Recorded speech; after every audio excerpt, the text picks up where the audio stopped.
it's sort of, I think the story, the saga about Lucas Beecham is one of the best. Did did you find it hilarious as I did in sections? Read no. I'm sorry, which story are you telling me? The fire in the hearth. Oh, okay, we're back there. There were, because we had that last time, but we didn't spend a lot of time on it. It was, I found it just hilarious in a lot of ways, and then very tense and moving in others. For the flashback where Lucas confronts Roth Edmonds about his wife. I want my wife back, and suspects that he has been adulterous with his wife, which he has not been.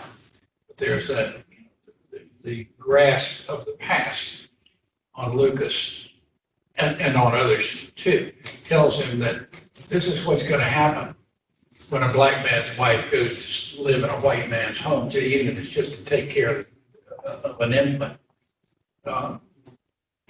There's a section there. There's a piece in there where Lucas is talking to Molly, I believe, and he says, or maybe it's a sort of a soliloquy. How can a black man ask a white man not to lay down with his wife? And how can a white man guarantee that he won't, or promise that he won't do it? So that's a lot of that tension that's in there. Lucas, remember, has a lot of McCaslin blood, right? And he comes from the male side, whereas Roth Edmonds comes through the distaff. And there's that age-old thing about the genetic pool, which I don't think we believe much anymore. But the idea that descended from the male side makes him stronger, McCaslin, than the other. And whether we think so or not, they think so. They believe it. And that's part of the way Lucas sort of rubs it in to it. Did you think, anyone think that Lucas was greedy, dealing with the gold? You think greed urged him onward? Does he have money? Yeah. Yeah, he's got money. It's a lot of money in the turn of the last century or whenever it was. Appreciable amount of money. And he lives easily. And he has that bequeathment that came down from the guilty grandfather. So I suggest he's not driven by greed, as so many characters would be. And one, I think it was Cleon Brooks or another critic who suggested that what motivates Lucas is to take back from the land something of value, because he could not inherit the land that he should have been able to inherit because of his blood ties. But the racial divide at that time did not allow that kind of bequeathment, kind of like the old law of primogeniture. Eldest son got it all. Next son went in the military, the next one went in the clergy.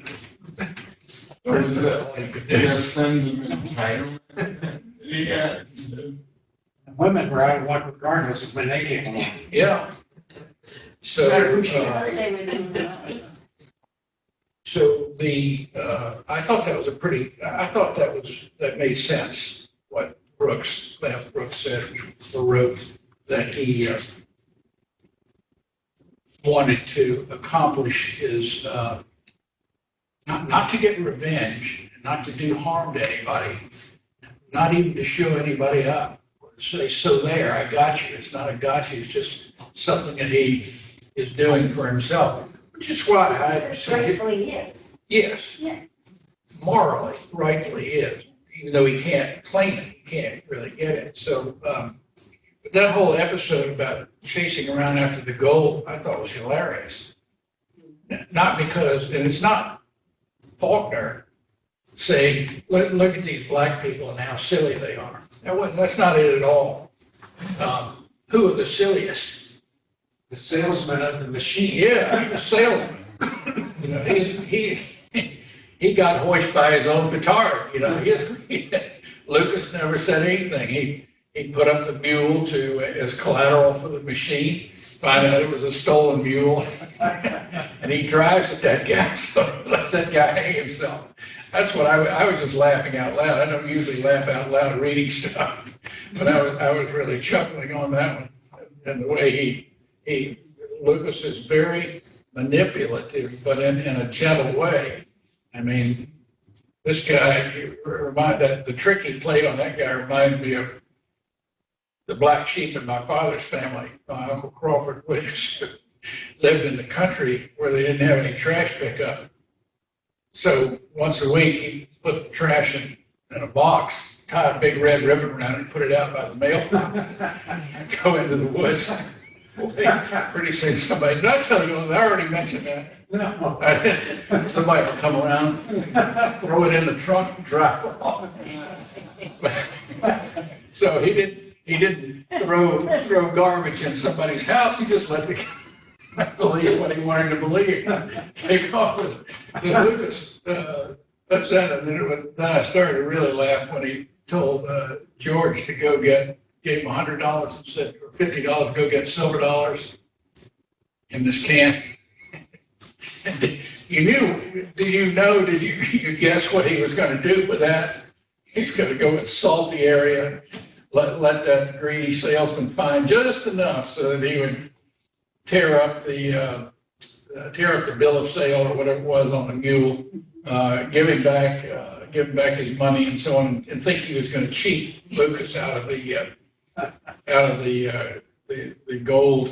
What do they call it? The gold, not the machine, the gold.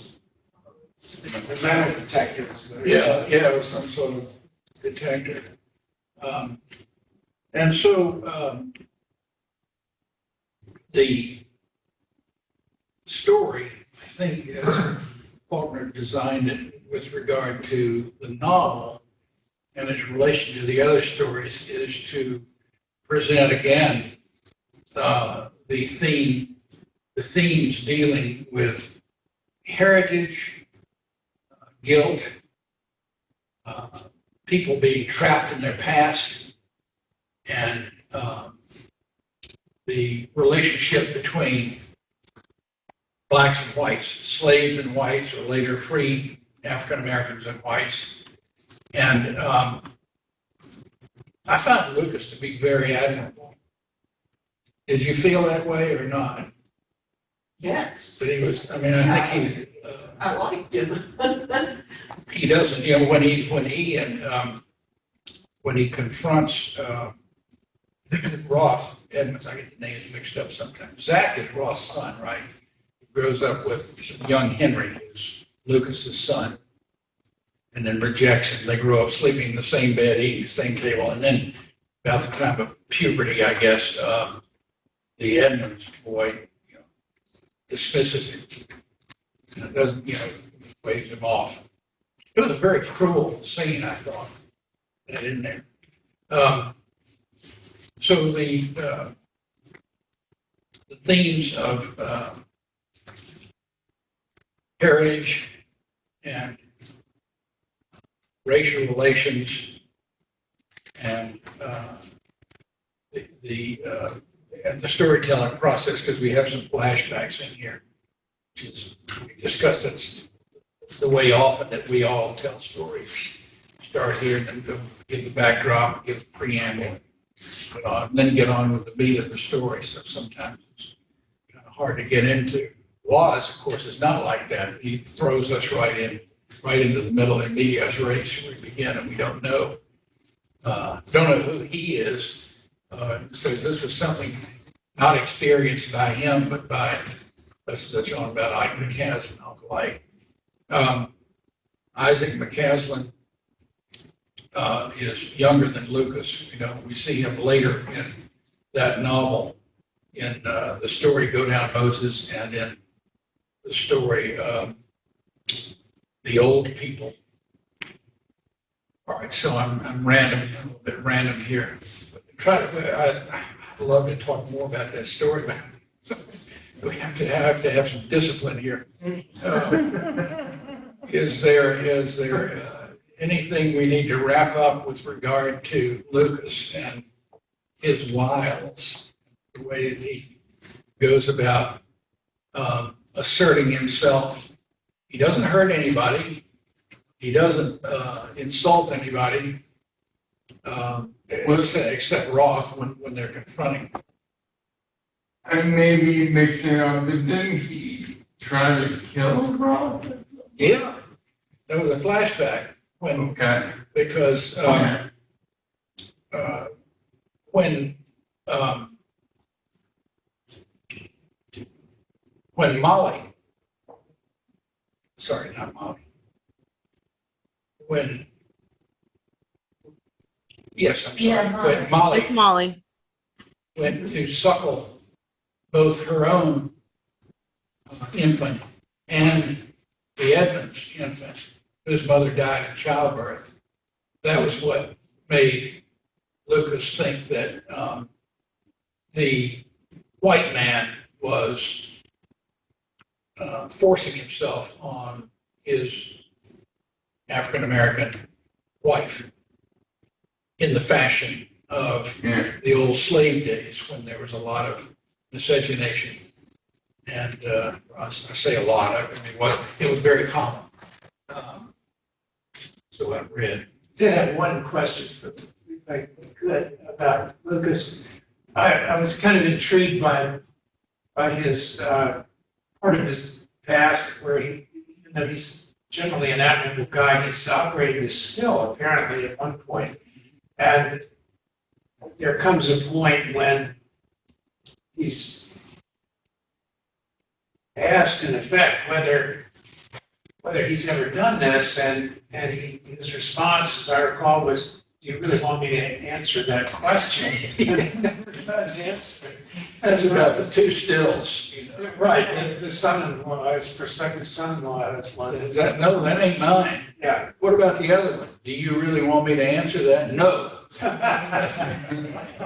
So you're kind of left like Faulkner leaves you hanging a lot of these issues. What happened?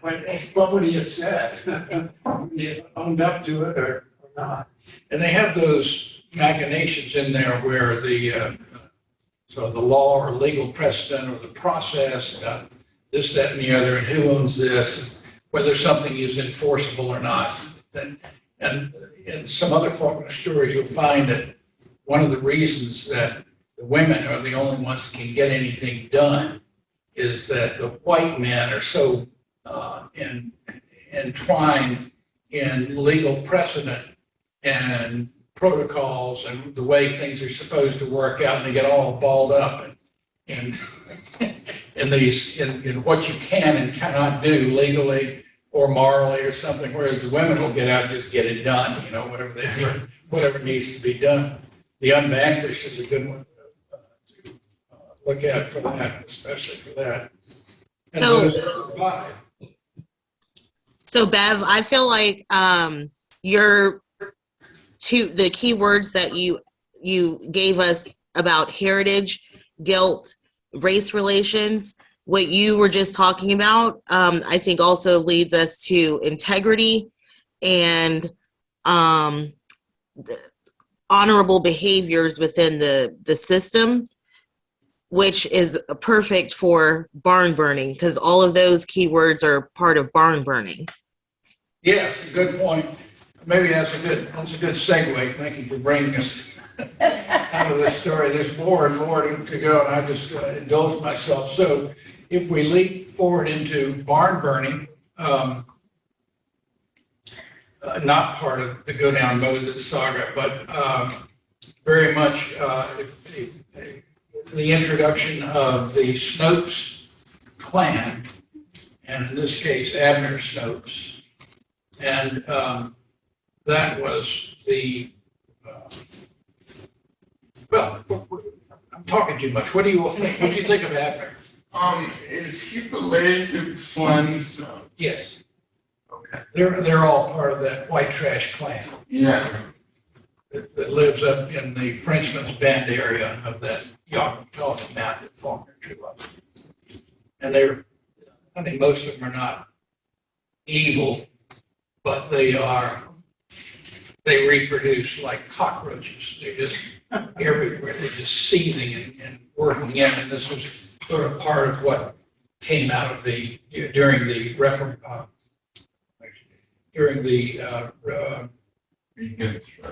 Reconstruction, thank you, big word for me. Out of the Reconstruction era, right after the Civil War, and then there was a lot of political and economic shenanigans going on, and the Snopes, so but they really survived like rats and cockroaches. It's hard to get rid of them. Pardon? What's that got to do with Reconstruction? It was just that during Reconstruction, there was a great upheaval. You know, none of the former Southerners could hold office. And so the scalawags were the Southern whites who aligned with the new order of, excuse me, northern whites and former slaves who were being given more authority, more autonomy. Right. And the carpetbaggers were the northern whites who came to the South to take advantage of the situation, Like he turned to it and make a life of themselves. Bramley. Pardon? Homer Parrish runs around was a carpetbagger. That was in the 1902 or something like that, or 1904, because they had automobiles. Not many, but they had some. They had gas pumps, cotton jets and stuff. So yeah, when Homer Barron was part of that ilk, I never thought ill of him in the story. I didn't think, except that I think he was having a good time with his Emily, and he had no intention of marrying her. And I'm sure he knew that she would like to be married, very much like to be married. But we don't know what they said to each other. There's no reason to think there was anything untoward going on until she captured him. Cheryl, pick up with your point again, please, about how it segues into the barn burning story. Excuse me, this one took a while for me to understand because these days we all have property insurance. Things work differently than they did in that sharecropping system. We have resumes and LinkedIn, but what they had was reputation based on word of mouth. Who knew who could speak for who? So Ab Snopes coming into this town with a questionable reputation, and the landowner gave him a chance to work this farm. So that's the heritage traditions that you gave us. Guilt comes later with the child trying to reconcile how he feels about what his father did and what he should or should not say to the law. Not so much race relations, but just in this one, but more of the class relations that you were just talking about, how post-Civil War, you have the low socioeconomic class of whites with the former plantation owning class of whites and what their new relationship was going to be. And then, of course, the honor and integrity. And just real quick, there's a free on YouTube, the movie of barn burning is on YouTube. That's nice to know. I didn't know that. So that's on YouTube under that title.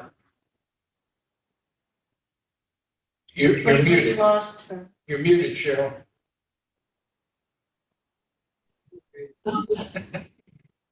I'll put the link in the chats. Okay. Well, and what's the nature, given the setting, the time and place of this story, what's the nature of barn burning, of the act of burning a barn? I think Abner does it to get back at the people who are what he feels illegitimately above him. It's all about rage. And again, I see a lot of class relations, and Abner is a man of zero integrity, perhaps integrity according to his life, but very, very little integrity according to the average man. So I'd say it's about rage against class relations. Good point. The burning of a barn was as bad as being a horse thief. You know, horse thieves were hanged for stealing. Seems strange, doesn't it? Just for theft. Murder and rape, maybe that's one thing, but it would destroy a life. Steal a horse from somebody, that young yeoman farmer is going to starve to death. Doesn't have a horse. I mean, just serious. Burning a barn was about the same sort of thing. I mean, it destroyed all the whatever provisions might be in there, hay or seed corn or stuff that was so important to the livelihood and the survival. Remember, these are marginal existences. Yeah, livestock too, right? Livestock. Livestock that might be in there or shelter for livestock, then that would be gone. There was nothing. So it's a really serious thing. It's not just that, he was an arsonist who set fire to a barn and destroyed something that had value. It had much deeper implications, I believe. Correct me if you think I'm wrong about that, but I think that it has a lot to do with it in that day and time. What did you make of the conclusion of the story? When, just at the very last two paragraphs, the slow constellations wheeled on, sort of like birds are chirping. The wind might be blowing, the sun might be shining bright, might have a light. I mean, the universe goes on irrespective of how put upon I might be, or any one of us, what tragedy we might suffer. Maiming, death, loss of a loved one prematurely, something goes on. It would be dawn and then sun up after a while, and he would be hungry. But that would be tomorrow, and now he was only cold, and walking would cure that. His breathing was easier, and he decided to get up and go. Then he found that he had been asleep because he knew it was almost dawn, the night almost over. Time has raced by him. He could tell that from the whippoorwills. They were everywhere now among the dark trees, blowing constant and the inflection that's ceaseless, so that as the instant for giving over to the daybirds grew nearer and nearer, there was no interval at all between them. He got up. He was a little stiff, but walking would cure that too, as it would the cold. And soon there would be the sun. He went down the hill toward the dark woods where the liquid silver was, et cetera, the late spring night period. He did not look back. What's the import of that final sentence? I felt like, hey, a lot of these people are stuck in this doomed by circumstance, gender or race or family of origin or all these circumstances, education. And he realized he was stuck in it. I'm sure they all realized it, but he had a way of looking at it, which it wasn't in his words, but I wrote this down because it really feels like, to me, it applies to a lot of his characters, Faulkner's characters. It said the old blood, which he had not been permitted to choose for himself, which had been bequeathed to him willy-nilly, and which had run for so long before it came to him. So he really was he was steeped in this. I mean, children were chattel. Genes. Yeah, it was in his genes, and we're victims, of our genetic program. Makeup. And in this case, he's a victim of his father's behavior. Yeah, but he actually saw a way out of it. us to just walk away from a very simple act. Yeah, I think another way of not interpreting the not looking back is that he was not going to second guess his decision to intervene in his father's illegal barn burning, even if it meant that his father might have been killed. You hear the shots ring out, or at best, maybe captured and imprisoned and being arrested for the attempted barn burning, and the possible retaliation that his father could bring upon him, or for that matter, his other family, if he was thought to be responsible for the death of the father, or disgrace at best. So I think he had a lot to not look back, second guess. So, and There's it's, also the sense that Anna was bringing out that he's ready to move forward. He's going to find another way for himself. Yeah, you get the impression that he's never going back, regardless of what happened to his father survives or not. He's going to find his own way in the world and turn his back on whatever is left of that family. and what way would that be that he's not going to? Well, he's a young kid. He's not going to be a barn burner, is that what you mean? I think it was more than that. I think, he recognized that his father was an amoral guy. And he didn't want to have anything to do with that. And his mom was too weak to be able to deter from the father from this way of life. He didn't want to have anything to do with any of that. I think what I like, if I can jump in, is I like the way we see the little boy's integrity coming about. We get to witness his tussle, his all of his mental thinkings about what the right thing to do is and what the wrong thing to do is, and he makes the right choice, but he goes against his blood and against his heritage. Did anybody else feel that way? Yeah. Yeah. Absolutely.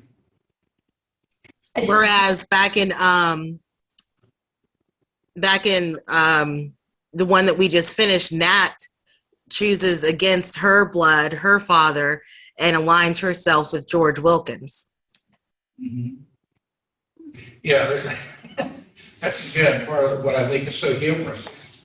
Lucas says, George Wilkins, I don't give no man advice about his wife. George is trying to borrow some money. That's the way he rejects him. He doesn't say, I'm not going to lend you any money. He said, I don't give no man advice about his wife. Which is probably good advice. Yes, still good advice. Yeah, very good advice. Nobody don't give a woman to give another woman advice about her husband unless she asks for it, or a man about a man to his friend whose wife he can't stand or something. No, you don't do that. The story closes. What season of the year is it? Spring. I think a little point, but what do you think about spring? What is? Oh, new life. Yeah, those usual things, and I think it just was a little detail, but he didn't set it at fall. When Hemingway wrote Farewell to Arms, the opening scene is in the fall, and the leaves are falling, and that's where the soldiers are going. They're going to fall too. And everything's going to be, there's going to be a lot of death, and there's going to be sterility. Here, there's the meeting of the urgent, inquiring heart of the late spring night. It's coming. Abner reminded me of something that I ran across when I was looking into Norse mythology. I kept wondering, what's Loki for? Why would you have a god that just causes chaos and trouble? And it occurred to me during the time I was reading this that there's always that sort of person. There's always the people that just create chaos wherever they go. Yes. And so I guess they need a god too. And so this is kind of like the old Norse god, and the kids like, what comes after me. The story is I like stories. This story has a for me, has a completeness to it, but it's a bit open-ended. I mean, we don't know. He doesn't say, and everybody lived happily ever after, you know. We don't have the cowboy with the white hat riding off into the setting sun, deserting his girlfriend. But you like to think that, and it's hard to imagine that he could be anywhere near as awful as his father. I mean, that man had no redeeming qualities for me. I mean, there was nothing. I mean, they talked about his time even during the war. He wasn't on either side. He would Yes, just he was a out horse thief. get things for himself. Which in fact made My him father, he was wonderful. brave, he cried suddenly, aloud, but not loud, no more than a whisper. He was in the war. He was in Colonel Sarver's cavalry, not knowing that his father had gone to that war in private, in the fine old European sense, wearing no uniform, admitting of no authority, and giving fidelity to no man or army or flag, going to war as Marbrook himself did for booty. It meant nothing less than nothing to him if it were enemy booty or his own. He did just completely amoral or immoral, I guess, really. No sense of morality or just what he can get for himself. Sort of like, who is it in Henry V? One of those two lives. After they whipped the French and Henry marries the king's daughter, and his soliloquy, they're thieves, they're petty thieves, they're part of Falstaff's crew, you know, they're carousers and drinkers, and there was Bardolph and Nim and Pistol and those, and he says, well, I will steal to England, steal off, sneak off, and there I will steal. That's what his future is. And that, I would pose, I'm in agreement with most people. I want to be optimistic about the future. On the other hand, what does this little boy know? He doesn't know anything except what he has gleaned from his father's noxious presence. But he knows the difference between right and wrong. He That's recognizes that everything his father's done to this point. Forgive me, I sat down and realized all my papers are in the car. But in an early scene when he's called up and thinks he's going to have to be questioned, Yeah. he knows what the truth is, but he also knows that because his father is going to really beat the crap out of him if he doesn't lie for him, that he has to lie. But he knows, he recognizes right and wrong. And then even in the scene where they go to the house when they've moved and the father steps in, you know, the horse droppings and drags it across the rug, he recognizes everything that's wrong. So to me, the end is very hopeful because now he's got an opportunity to live a life where he's doing things that are right and good and fair and just. And he even speaks somewhere in there about they were looking for justice and truth, I think. I wish I had it, but Is that when the judge is saying, I'm finding against you, Mr. Snopes, the Yes, 10 yes. bushels of corn and all that? yeah, so I mean, I think I'm very hopeful.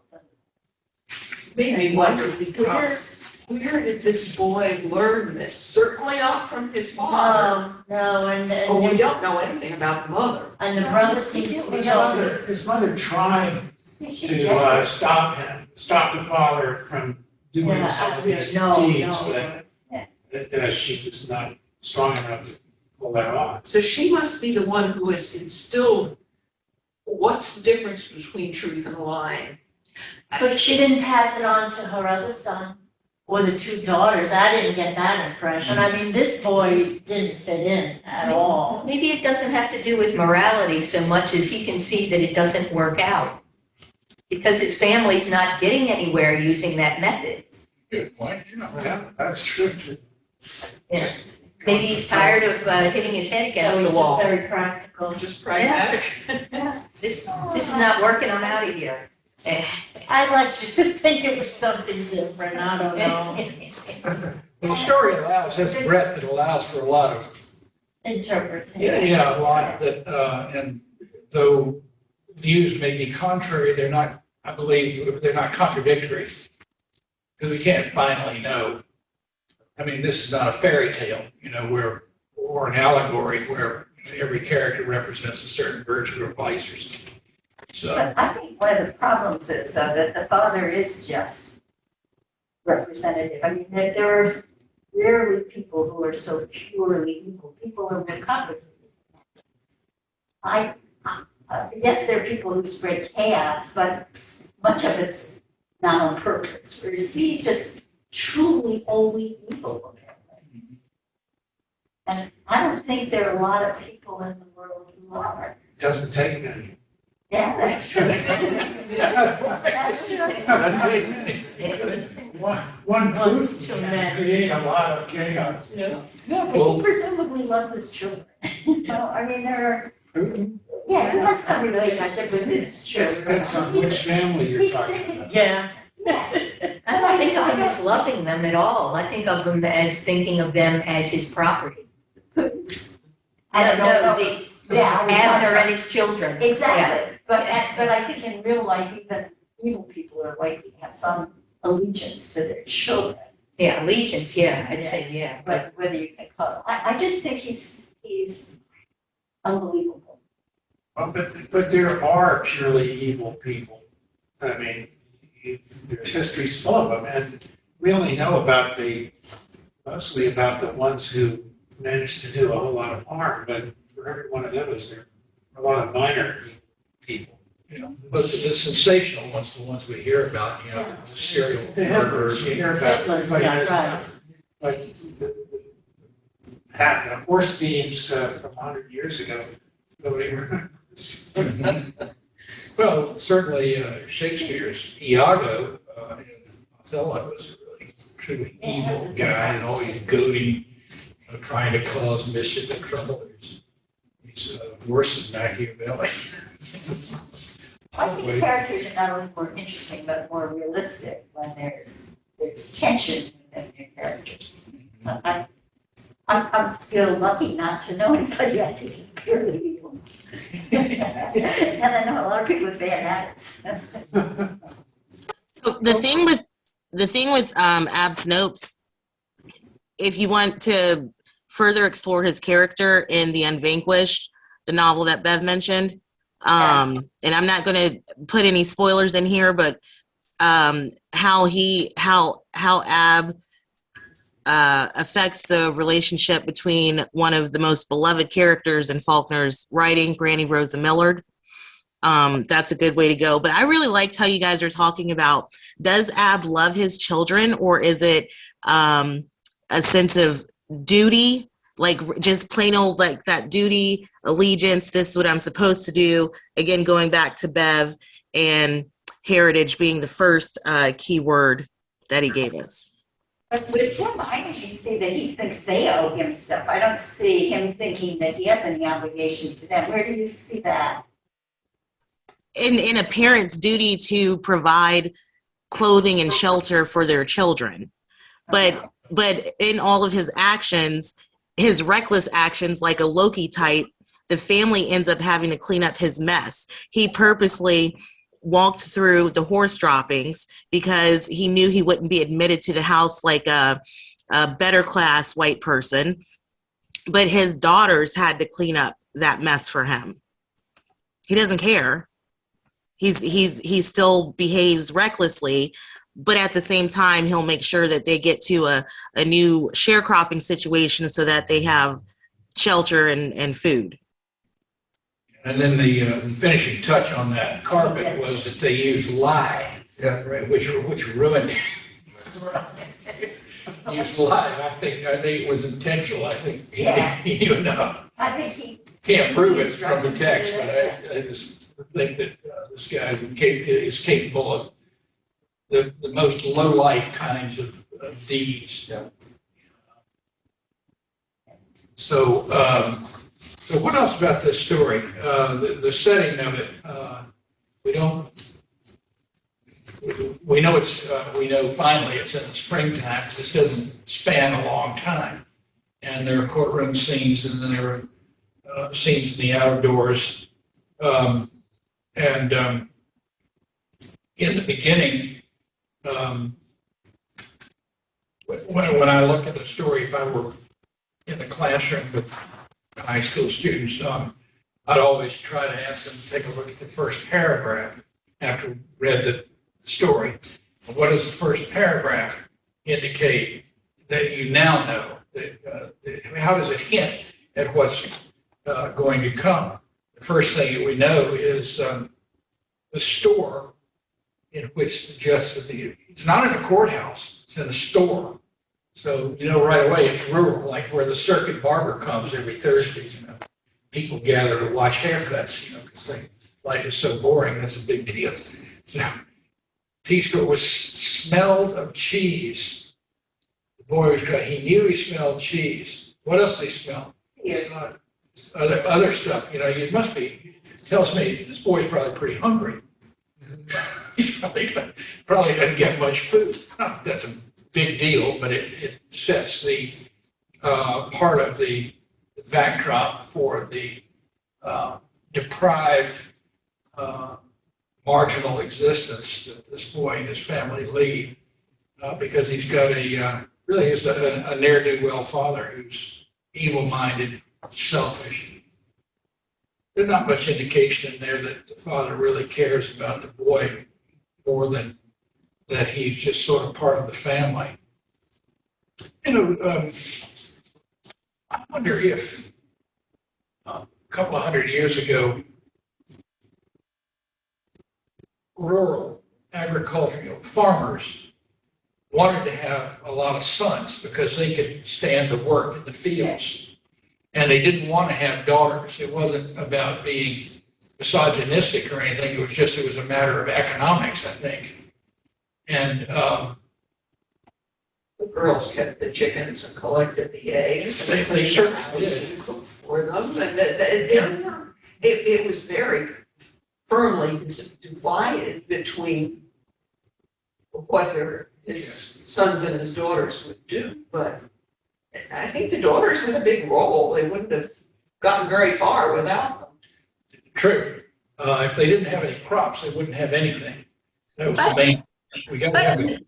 Bev, in this case, the daughters in this family are described as large bovine creatures with expressionless faces, and not a pleasant description. They don't seem industrious at all. What's their function? Right, even when they moved in and the wife and her sister were moving everything out of the wagon into the house. And the father told his sisters to bring one boat of broom, I think. And, I mean, they weren't helpful at all. Of course, my first question is, where are the men? What are they doing? You know, Abner and his older son, and I don't know. Well, It was just odd. Yeah. the point about the sisters, I think they're just these big fat slobs that are, they really can't do anything. Not to be typical of, you know, the industrious and hard work that went in. I mean, the lady of the plantation worked as hard as anybody because she had to orchestrate and administer all the stuff and manage and take care of the sick and make sure that they were all fed if it was a slave society. So there's plenty of work there. I hope I didn't mistake anything about that. But these two bovines, I always kind of wonder why Faulkner didn't call them porcines. What's that there? They got some muscle on them. And pigs are smart.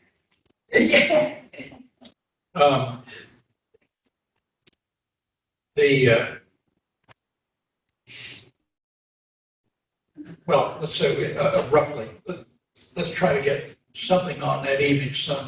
We got 40 minutes, so we're about right on the timing. How do we, anything else to sort of sum up barn burning? Not that we will finally nail it down, but it's always going to be there. Other common things that we did not address. Well, one thing I would point out is this story, I think like most of Faulkner's, obeys that rubric of time, place, and action. That is for a short story. like Poe said, you need to be able to read it in a single sitting. And continuity of time, place, and action is there now. In Faulkner, of course, you get flashbacks, even though the time allotted for, let's say, all this that went on between among Lucas, the sheriff, Roth, Zach, Henry, all these, it's all fairly, it's within just a few weeks' time, isn't it? Or a month's time. There's not a lot of time there. If they had more time, somebody would have discovered more of the stills and all that. So I think this story complies with that and makes it better. With a novel, you take other liberties, you do other sorts of things. Did you know anyone know that term that John Keats came up with called negative capability? Does that mean anything? But I'm not very sure exactly what it means. Being able to hold room in your thinking for things that might possibly happen. Mhm. But even though something is not articulated in a poem or a story or a novel or something, there's something about Holding the possibilities in your mind. and let's see, I'll read one. Suppose a great thinker is capable of being in uncertainties, mysteries, doubts, without any irritable reaching after fact and reason. So there's a suggestion, the connotative value of words, I suppose, is part of it. And, Wordsworth's Daffodils, which is often pilloried as a cliche, but it's a nice poem, I think. It's a beautiful poem. But it's not just about daffodils or the solitary Highland lass that he hears singing in the fields and how it lifts his heart. But it goes beyond that. As a symbol in literary criticism, a symbol means both itself and other things, whereas a metaphor or a simile is a direct comparison and not meant literally. So a poem about, Frost's poem about stopping by woods on a snowy evening is a snowy evening, but it can also suggest some other things. The unknown, the unknown, the unknowable. So did this comment that I'm reading this, did that comply, Suzanne, with what you were saying about negative capability? Yeah, it's part of it. There's enough room in the story for it to hold more possibilities than are obvious. Goes on to say, this is not me, this is somebody else. The inspirational power of beauty, according to Keats, is more important than the quest for objective fact. So it's not enough to have a graphic description of whatever it is, whether it's a battle or a flower or a sports car. That's not what's so important. What is important is the inspirational power of whatever beauty it is that someone is writing about. That whatever an author, whatever she means or he means, more important than the quest for objective fact. And as he writes, Ode on Appreciable Beauty, beauty is truth, truth, beauty, that is all you need, that is all you know on earth and all you need to know. So I think Faulkner's prose has powerful suggestiveness about it. That for me, most of this makes me think beyond the story itself. Of course, fairy tales can do that too. I'm not putting down fairy tales as very useful, especially for us as young children. They teach morality and they teach proper values a lot of times. Can be just fine, but they're usually pretty limited in the immediate scope. Here, there's a lot more that comes in. It's all about, what's the law about? What's the structure of the legal system? how does that impact all this? How do they interpret the law? And the judge who says, well, if you had to pay $100, it'd be something you could never do. Keeping in mind, this is 200 years ago, more than 200 years ago, I think in the story said. So I'm going to fine you $5 and 10 bushels of corn or something, which would be plenty of punishment. So the judge takes into his own reasoning capability what is doable. I mean, he doesn't send you to prison. What happened if he sent the barn burner to prison? What happened to the family? That's dollars. They just perish. Can't survive. And still, the story is full of racial slurs and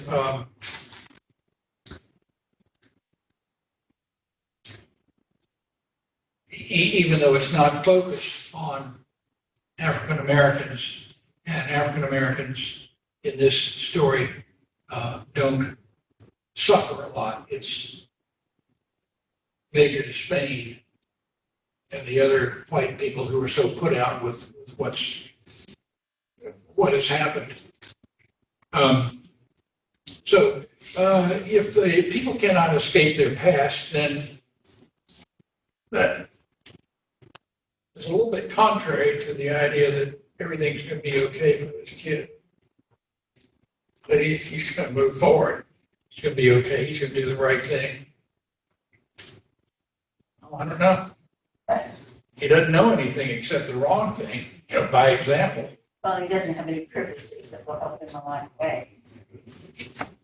So he'll probably be a survivor like his father was. A survivor, he finds a way to burn somebody else's barn and get away with it. Yeah. See, I think you guys are right. I think there are people who should be evil, but maybe this is a study in the effects of evil, the different effects of evil can have on different people. And if so, this kid is the person who sees it and rejects it, who's steeped in it and rejects it. And that can be, I think if his father hadn't been quite so powerful, he wouldn't have been quite so able to move away from it. Well, Tom Sawyer and Huckleberry Finn could escape that kind of family history, turn out all right, then I think you could look at this optimistically too and say this kid, he'll make it. Yeah. No, Well, nobody. he also had been beaten basically into a really serious work ethic. He's like 10 years old and he can really do everything a healthy, strong adult can do pretty much. So he has that in his favor when he goes out because he's going to need to scramble. Yeah. But he can find a place where he can use all what he's learned by cruelty from his father. So that would be a little glimmer. Yeah, I think the story certainly allows that. There's no gainsaying that there can be a positive end to this story. There could be another interpretation, no gainsaying that one either. Just depends on the state of mind. Want to be positive about things. I almost feel if Abner has benefited either financially or in some way from all of the evil acts that, what did he get from burning down the barn? He didn't benefit from that. He had to leave town. What did he get from destroying the rug? He got a fine. So it wasn't getting him anywhere. It's not like somebody who's robbing banks and then their child sees that as a possible way to get through life and to live a good life because you benefit from what you get. So there was nothing to me besides the internal conflict that I felt the boy had because he knew the difference in right and wrong. There was also what's to be gained from living the kind of life his father lived. He had to, pick up sticks and move to the next town again and again and again. There was upheaval. So what would be the upside to following in his father's lifestyle? Nothing for me. Well, nothing rational. But he's not operating on a rational basis. The boy? No, the father. Oh, yeah, but I think the boy is. Yeah, yeah, I And think that's the maybe that's the difference. difference. Yeah, the son's a little more rational and the Yeah. dad's operating just on emotion. But how does the boy whose name is Sartoris, he's named for Colonel Sartoris because Ab Snopes idolized him. What does he do? When I say what does he do, I mean, how does he extricate himself from this situation? He cannot, at 10 years old, provide food for himself. He cannot provide shelter for himself. And those are pivotal, like critical needs. So as he continues to grow up, I think that because of we're 21st century, we forget how important that piece of life was. If he ran away, where does he run to? He's not running to a fire department, a police department, or a homeless shelter. They didn't have those. So he's stuck, his decision-making process is stuck in what options are available to him. He's operating on emotional impulse as well. He just feels that what his father's doing is wrong. And so he warns them. But he's learned to act in that way. But I think he's got a little bit more brains than his dad does. And he's just getting halfway out the door and no idea where he's going. And he has skill. I mean, he has skills to work on a farm. And I think we also forget that at 10 years old, at that time, they grew up, a lot of them. They were not what a 10-year-old is now. 10-year-olds now, we're still coddling them, and not then, they had to.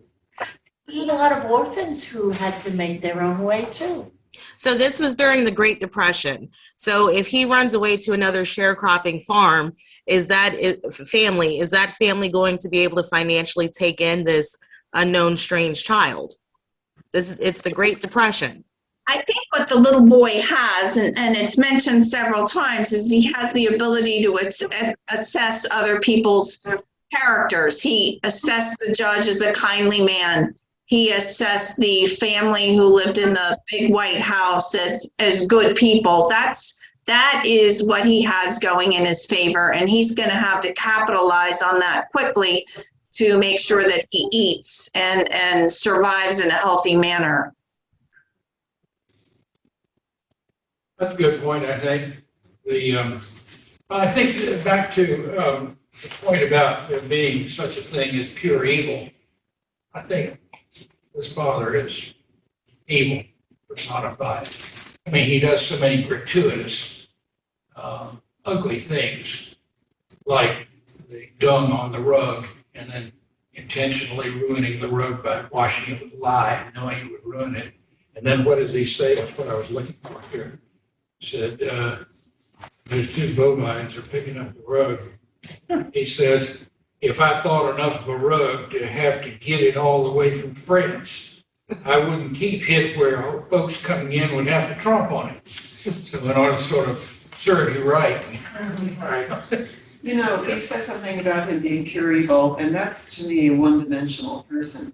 And he refers to that when he talks at some point, not the boy, but the image of, you see this black cutout of him in the thing. And if they said at one point, if it turned sideways, there wouldn't even be a shadow.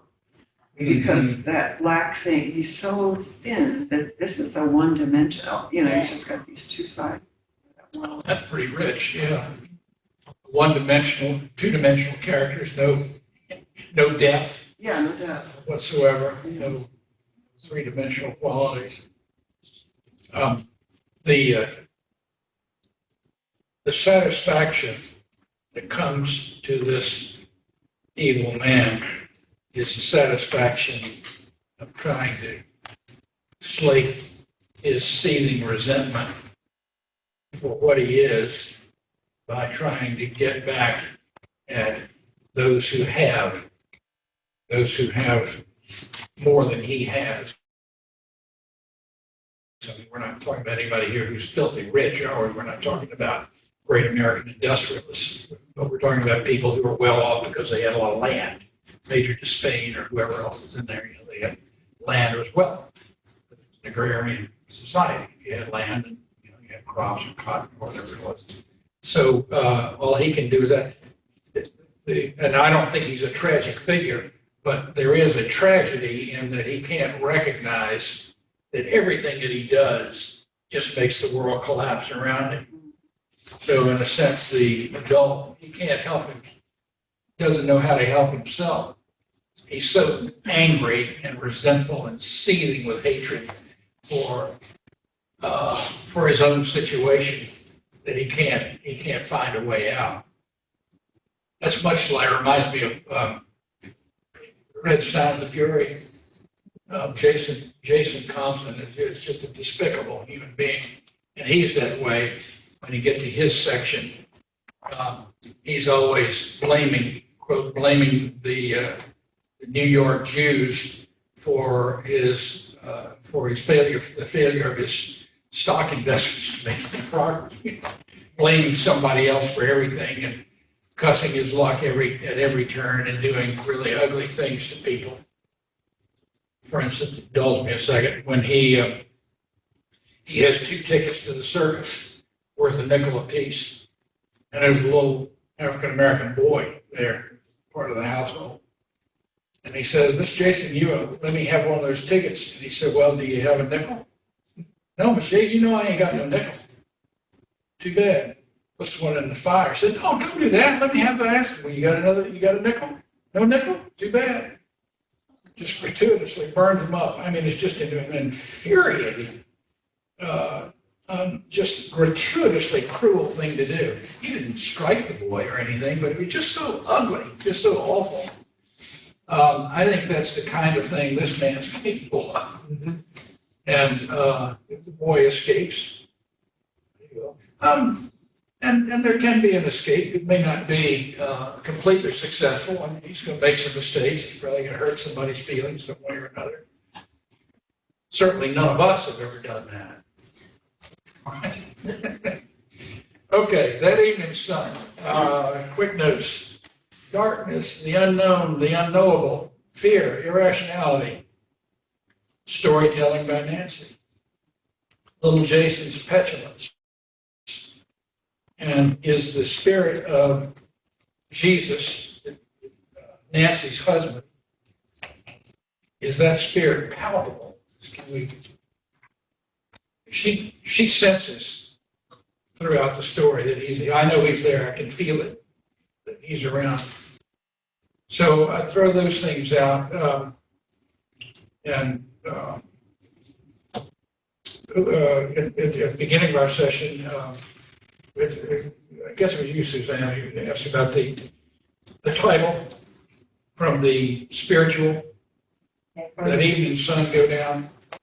St. Louis Blues? Yeah, I don't, all the words that I see, I haven't. Bev, it's on the DY, the Digital Yoknapatawpha site. That I hate to see that evening sun go down. And there's also photos of the manuscripts. So like the original titles that Faulkner had and how he finally just settled on the phrase that evening sun. And also how Jesus's name, the publisher required that he change his name from Jesus to something else for the initial publication. And then when Faulkner published these 13, I think, is when he changed it back to Jesus. And I believe we pronounce it Jesus. I don't think Nancy or the other would be calling him Jesus. Do you? No, at first I was reading it as Jesus, but then there's some reference to Jesus. So it the right connected one. it, right, yeah, so then I realized that was. Hispanic characters. No. I felt that Faulkner was consciously, perhaps,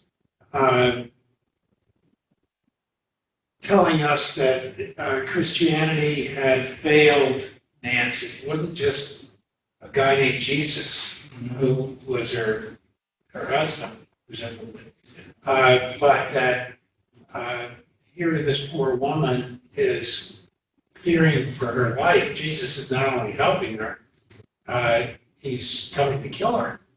And because I don't know, I don't think Jesus was a common name to like John or Joe. It must have had in the author's mind some special significance. Well, I think there's a lot of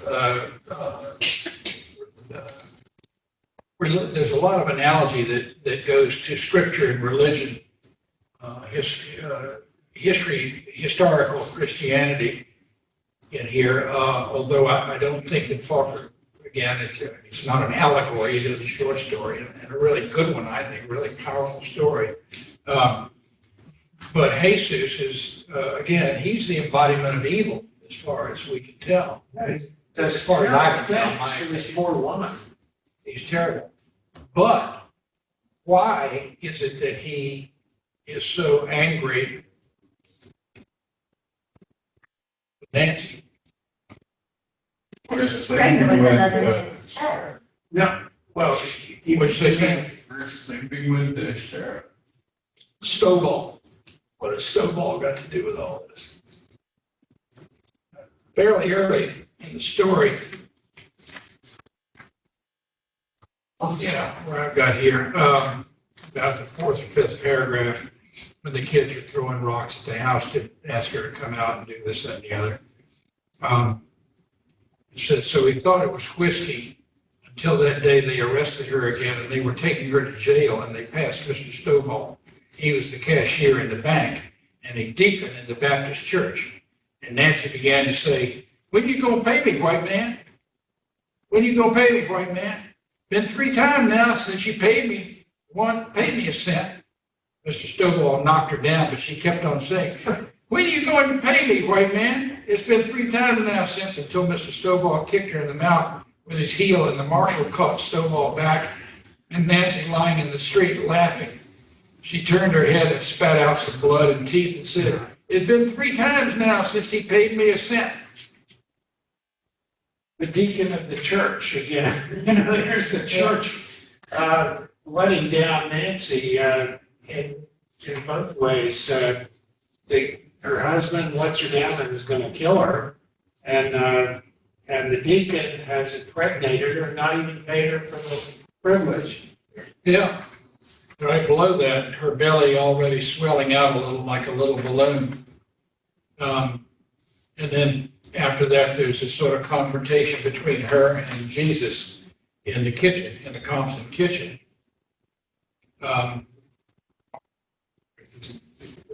Jesus was in the kitchen sitting behind the stove with his razor scar on his black face like a piece of dirty string. He said it was a watermelon that Nancy had under her dress. I get the sexual and double entendre here.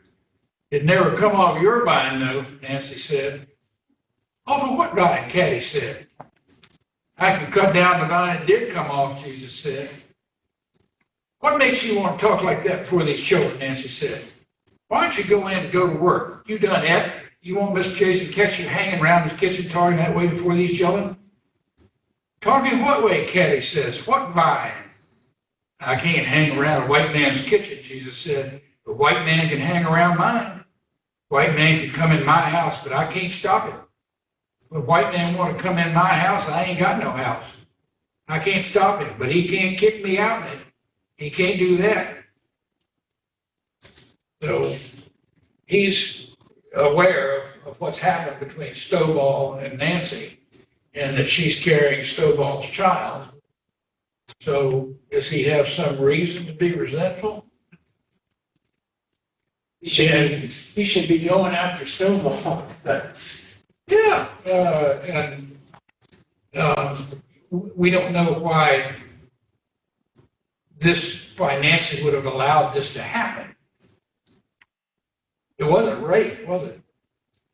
No, I mean, it happened 3 times. public too. I mean, I guess it could have been 3 consecutive rapes, but I don't think the story allows that. I think that's, she said, when you gonna pay She's me? looking for money, yeah. Yeah, so she was prostituting herself to get money. She's so desperate for money, survival.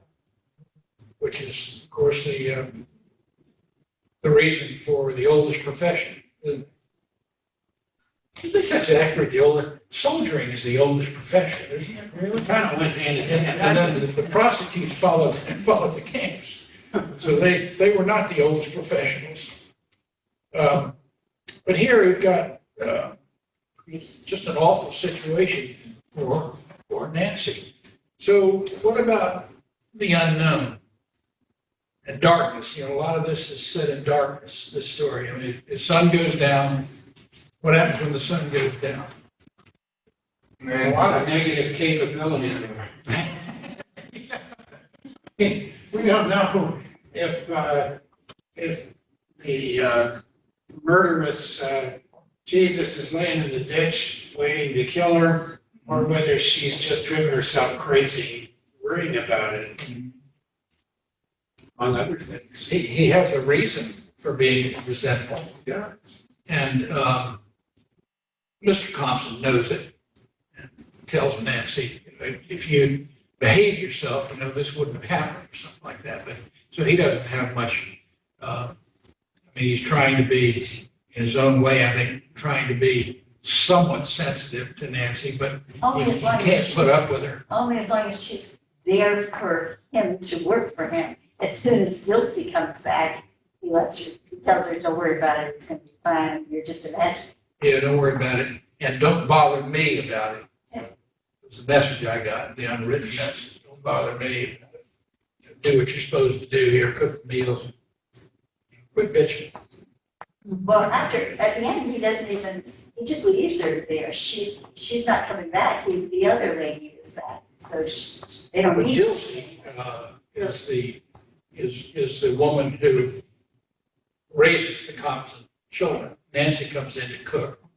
I think I got that right. But Dilsey, you see a lot of her in The Sound and the Fury. Hers is the fourth and final section of that novel where Faulkner tries to make everything come together, and she shows us that with her religious faith, strong religious faith, she says at one point, I done seen the first and I done seen the last. And two of these, you know, everybody in the Thompson family is gone. Quentin's a suicide, Jason's no good, Caddy gets run off, never to be seen again. And but that's where I like that metaphor about time, the linear time, the destroyer. You know, things go old, things corrode, you know, things rust, break, and so forth. But time is a fulfiller, it's cyclical time, Faulkner's world. And there's a fulfillment in the cycle of time, which is, my way of thinking, very much tied into religious conviction, religious belief.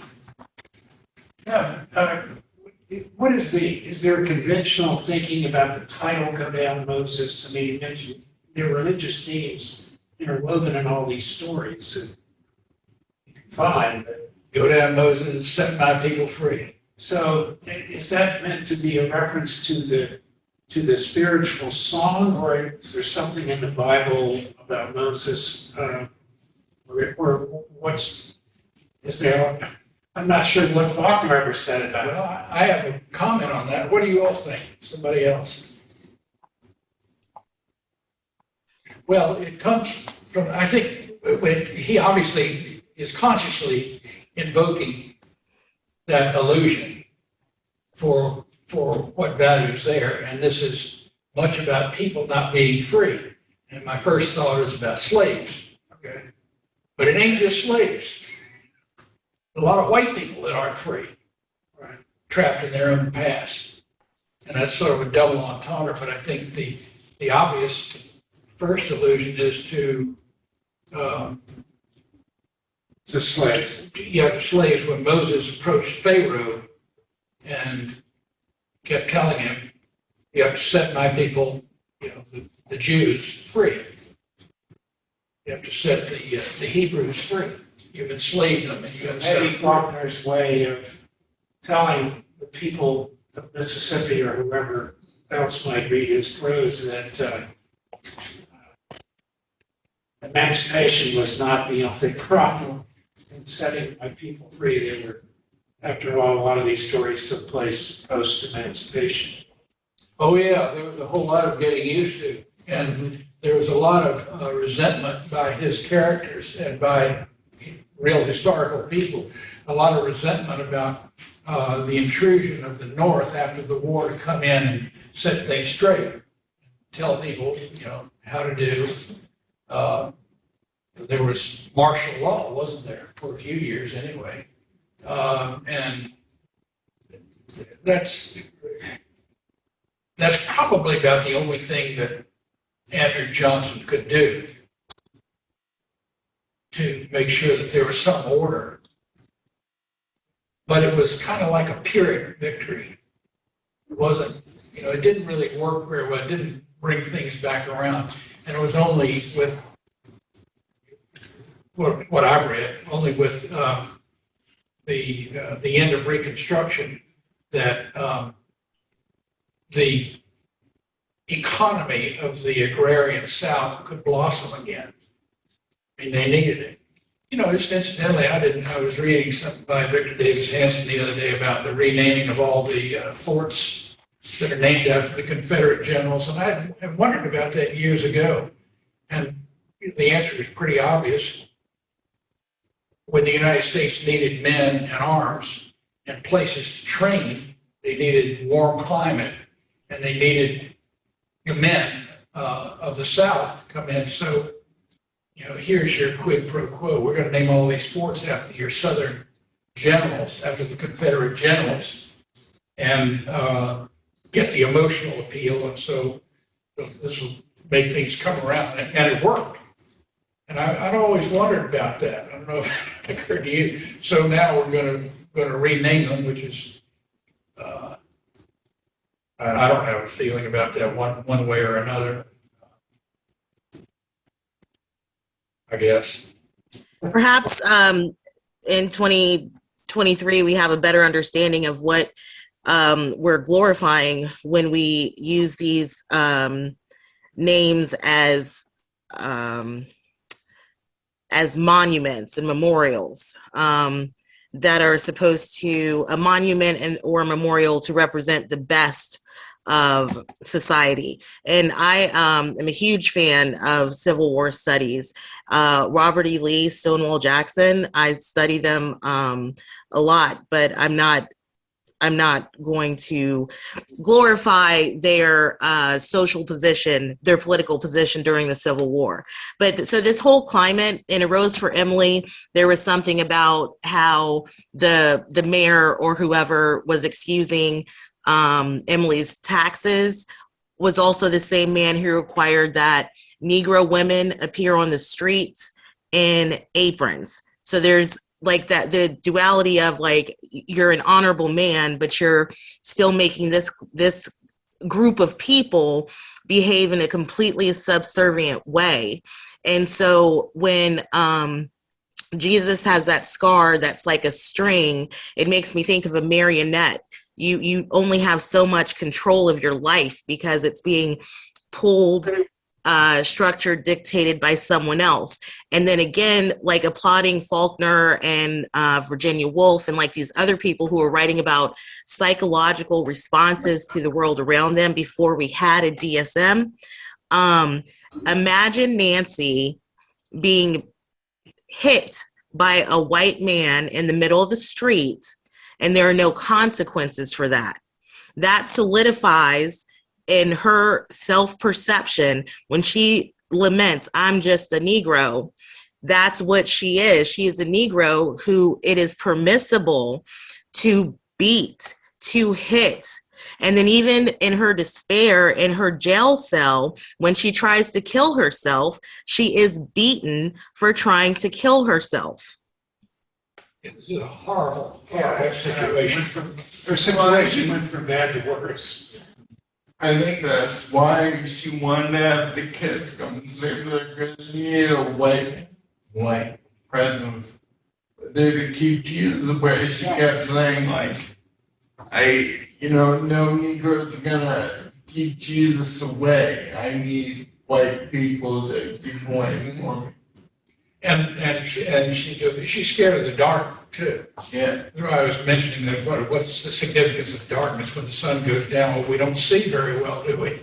And, or we imagine we see things, or you hear a noise and, it's nothing, but it seems larger than it is. Things that go bump in the night, who wrote that? Things that go bump in the night. Or maybe it's just, in my case, it's just the ice machine. Lump in the ice. Somebody bring it in. So we can't. At nighttime, we don't see as well. And if it's really dark with no moon, and especially out, you go outside of the town lights, you can't see anything. If it's a heavy, cloudy night, there's nothing to show you the way. So what does darkness have to do with ignorance? And what does ignorance have to do with innocence? And I think of the boy, Sardi, as being an innocent who is put upon. Does innocence have a chance in this world? Is there, and Nancy is, to my way of thinking, Nancy is an innocent. I don't think ill of her or condemn her because of her prostitution. She's desperate, just whatever she can do just to stay alive, just to have some means. And as pathetic as it is, but ignorance and innocence, there's a lot of that in Faulkner's writing. Benji, the idiot, in Sound and the Fury, is an innocent. He doesn't know beyond the mind of a 3-year-old or something like that. And here we've got Nancy, who is uneducated, ignorant in that sense. Uneducated, sorry. She's talking in the kitchen and and Caddy keeps saying, well, what does that mean? What are you talking about? So What vine? what vine? So she's innocent in a way, but it's mostly ignorance. She recognizes that something's going on, so she's not entirely innocent, whereas Jason's still a little younger and he just has no clue in any direction. Caddy, you're talking about, Yeah. as an innocent. Yeah, Caddy is, and Jason is still both ignorant and innocent. So that's The narrator, fighting about, are you scared? Do you get more scared when you start getting past your innocence, or you get less scared? I think Nancy has good reason to be afraid of the dark because Yeah. Jesus could be coming and jumping her out of the ditch. I think she has some basis for fear of the dark. It's not just the boogeyman of She the had a head. warning sign, remember? Some kind of animal part. she said, well, there's some meat. It was a hog bun with some meat on it or something like that. Yeah. I seen the sign. What could be more indicative than a hog bone with some meat on it? It's just, and I don't know, there may be some superstition that ties directly to that's come out of folklore. I don't know. Reminds me of those guys they find occasionally that break into someone's house and they go in and they start eating and they fall asleep while they're eating. And, so there's, they find them like with Cheetos all over them or something. Sleep on the couch. Or the mafia that puts that horse's head in your bed. That's a pretty strong sign that things are not well. Well, the light and darkness, and if you notice in this, I believe I'm right here, there's almost no imagery of color other than black and white, except the title, The Evening Sun. We all have a pretty good idea what that looks like. And I don't think Watermelon. a watermelon, of course, that's only the shape of it, but a watermelon is green, red on the inside, green. The watermelon, her forming on her belly. But no, the Faulkner makes a lot of use of the dichotomy between lightness and darkness. And it makes me think, well, our cliche expression, it's all black and white. There's no gray area. Is there any gray area in this story? What is the source of Nancy's fear of Jesus. It's she knows that he doesn't like what she's done, and she knows that he's capable, and he is a great sonic nuisance to the whole society, but not as bad as Admiral Snopes or Clem Snopes, who you'll meet later in some other stories. He is the worst kind of guy ever. Never done murder anybody. He was just a horrible person. Let's see, we're out of time, but let's see. Nancy's saying at one point, she's always saying, I ain't a nigger. I ain't only a nigger. I ain't got no house. It ain't none of my fault. Well, she says, I ain't nothing but a nigger. Nancy said, it ain't none of my fault. What is it? It ain't none of my fault. What is it? What's she talking about? Her whole The prostitution. Yeah, I guess her situation. You know, I didn't bring this on myself. I mean, it's not my fault. And what's the you? We got to break now. Everybody got to leave at 2:30. I'm having to keep talking. One thing I just want to mention before she left, Cheryl mentioned, she said that sorry, I have to get back to it. She said there's a Faulkner Scholar Roundtable this evening, virtual Zoom call at no cost. She said that's going on this evening, if anyone's interested. But can you say that again? What time this evening? She didn't say what time. It just says there's a Faulkner Scholar Roundtable this evening. It's at 5:30. It's at 5:30 p.m. And is that on Zoom or is it in a location? It's on Zoom. I think Cheryl emailed you before, Bev. She can provide that Zoom link. She did, and I didn't have the presence of mind to bring it with me. She did, yeah. Well, that's good. Good to know. I'll try to get to that. So as we break or if you want to stick around, what's the dramatic significance of the children in this story? You've got these little children, and then you've got these adults, and there's a lot of interaction between Nancy and the children. Jason wants her to tell a story. She's always saying, well, come on home with me. Let's have fun. I can tell you a story. I got popcorn. What's that all about? Fear, I think. She's terrified to be at home alone.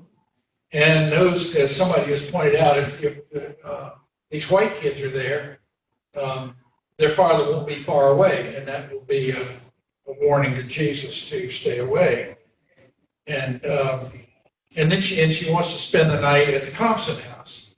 And the mother says, no, I can't have Americans staying here, staying in the house or something like that. Find out later on, she's just an awful person. Mrs. Thompson. A lot of that going around that cat. She is one of the few really weak women in all of Faulkner. Most of them much stronger. But I think there's a juxtaposition thing. You put a tall guy next to a midget, the juxtaposition accentuates the height and the shortness, or a huge person and a very small person. The difference, and I think here we got children, these innocents who don't know what the vine is and don't know what's really going on. And that's what's in the foreground. And the background is all this fear, this terror. I mean, she's terrified of what she can't put her hands on, or can't really bring around to reason. Why do you think Jason keeps saying what he says? He keeps saying, I ain't a nigger. Well, what? I mean, he's only a little boy. Why is he saying that? Maybe I better ask, why does Faulkner put it in there like that? I mean, what purpose does that serve? I think it calls attention to the lack of awareness of this young boy. And for me, then it expands into the lack of awareness that I have. So how aware am I? Not very aware, probably. And I think it also illustrates how prejudice can be inculcated in youth. yes, And I mean, that's the only source that child presumably could have. He's picked up on the attitudes of his parents. Right? And epistemological devices, memory is a big one in Faulkner. How we make sense of things around us. How do we make sense out of the world? Epistemological devices, all he's got is what he's heard. And that's how he's bringing his kind of order to his life here. But he's saying, well, I'm not this. I want a story. I want some popcorn. What does he want? Pie or some kind of dessert he wants Nancy to make dessert or something. He's also Being very selfish. He's not scared of the dark. Yeah, and he protests too much there, doesn't he? But he wants to go But home. he's terrified of the dark. All that. I'm sorry, if you need to leave, get up and go.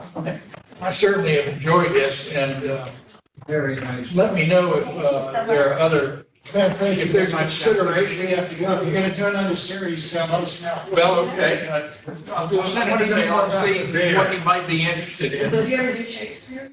Yes. Yeah. I All right, have- thank you everybody online for joining That's us.